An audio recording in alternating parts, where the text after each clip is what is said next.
Hello everyone! So, recap lang ito kung paano mag-change ng pangalan natin sa Facebook profile at saka sa Facebook page natin. So, pag meta-verified na kayo, so unlimited yung pag-change nyo sa pangalan nyo.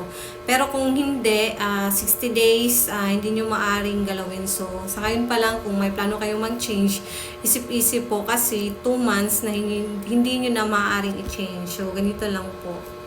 Punta lang sa settings,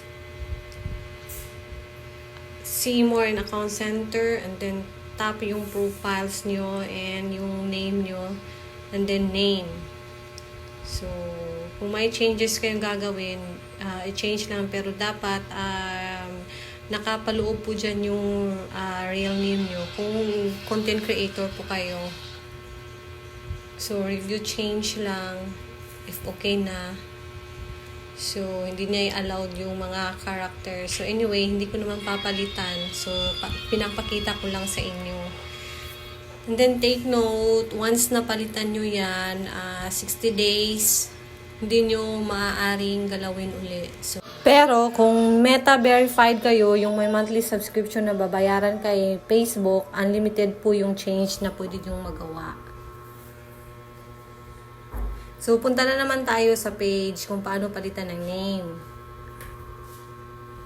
So, punta tayo sa page natin and then menu, settings and privacy,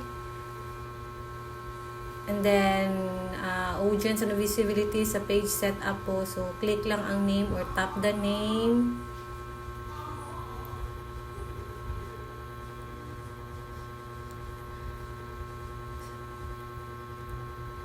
So, if ever may changes, dito lang.